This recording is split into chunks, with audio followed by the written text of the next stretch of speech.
All right, guys, today we are talking about the Albany Plan of Union. And this is one of my favorite topics. I know I say that about a lot of things, but I just really enjoy this. The Albany Plan of Union is so incredibly important. It's going to take place at a time when the French and Indian War, now that's the war between Great Britain and the French, right? We call it the French and Indian War because the French had Indian allies. It's also referred to as the 7 Years' War. I don't know why we name it two different things, but they're one and the same. The 7 Years' War is the French-Indian War. Well, that is looming. That's kind of hanging large over the heads of the colonists. And so what happens is there is a Congress called, right? Colonial leaders are going to meet in Albany, New York, and they're going to discuss a number of different things. But chief among them is they want a treaty with the Iroquois nation. If the French are going to have Native Americans on their side, we want to make sure that in the colonies we have Native American scouts and spies and folks that are going to help us out as well. The problem with that is that there's so much bad blood, there's so much mistrust between Native American groups and the colonists that this is really a non-starter. It's doomed from the very beginning. And so many of the delegates from the different colonies came in already knowing that there was no way that they were going to be able to agree on how to do that, which tribes, and even if they had, I don't think that the tribes would have accepted it.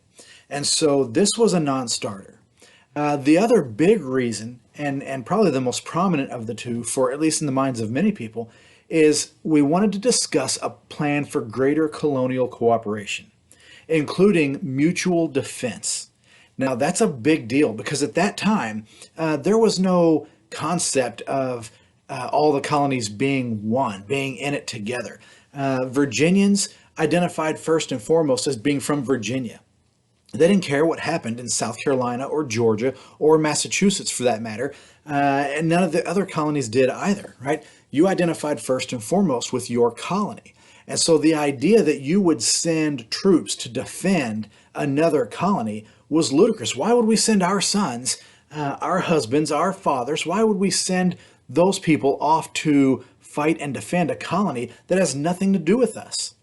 But here we see there's a plan, there's a possibility here. Now, the biggest proponent and the one that probably understood the most about this is going to be Benjamin Franklin.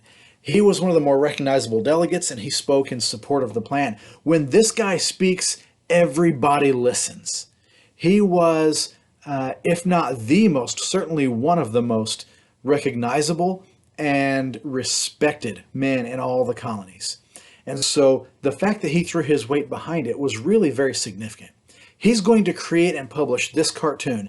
This is called the Join or Die cartoon. You know how I feel about political cartoons. I think there's so much in there. But he's going to publish it in his newspaper, the Pennsylvania Gazette. It was then taken and republished in newspapers all around the colonies. But here what we see is the Pennsylvania Gazette shows the Join or Die cartoon trying to drum up support for the idea that we needed to be unified. If you look at each segment of the snake, they all have initials of South Carolina, North Carolina, Virginia, Maryland, Pennsylvania, New Jersey, New York. Now, the head of the snake is New England. There were several New England colonies, Massachusetts, right, chief among them. And I don't think it's an accident that New England is the head of the snake. New England was probably already a little bit more unified in their thinking than some of the other colonies. They were already making steps in that direction. So it makes sense that they would be the head of the snake. But it's disjointed, right? It's kind of chopped up in pieces. And the idea here is that, yeah, we can all go it alone. We can all do our own thing, but we will never survive that way. See, if the French attack South Carolina and nobody comes to their defense, what chance does the small colony of South Carolina have against a major international power like France? France will certainly pick it off if they're able to.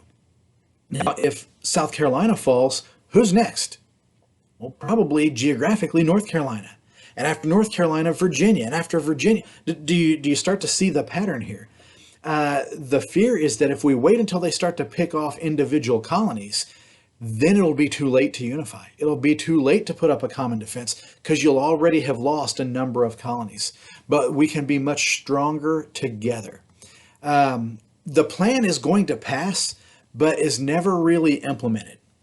Right? It's never really implemented for a number of different reasons. There's mistrust between the different colonies. There's confusion over how best to implement it. The war starts and breaks out, and it kind of throws things into chaos. So it never really gets started. So how does a plan that passes but never gets implemented, why are we talking about it? Well, we're talking about it because it's the first time in history that the colonies had begun to even hear the idea that maybe we were more than just 13 separate colonies. Maybe we were stronger united. Maybe we're more than 13 separate parts, that the sum of our parts are greater than we can be individually. And so this is a really big idea. It's the first time that idea has kind of been brought into the collective consciousness. Anytime something's the first, it's significant, and the idea of unity in the colonies is powerful. Now, that idea of unity is going to be born here, and maybe even more significantly is that many of the delegates had found like-minded people in colonies around, or in delegates from other colonies. And so they begin to write back and forth and correspond. They begin to flesh those ideas out. They begin to have these grand discussions about what it looks like and what it means to be truly unified. And if they are unified, are there other implications? And so many of the people who were at the Albany Congress are going to be founding fathers. They're going to be guys that take that idea and begin to spread it throughout their own colonies and in their own areas. So the Albany Plan of Union, really, really very influential.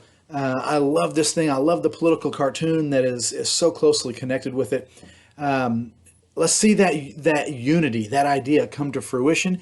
You'll see it in future videos. Everything that we've talked about up until this point has kind of been moving us in the direction of independence, of independent-minded people, of revolution. We're going to start to see more and more of that. So please subscribe. That's the easiest way for me to push new content out to you and help you understand some of the things that led up to the revolution. And I appreciate you giving me your time. Thanks, guys.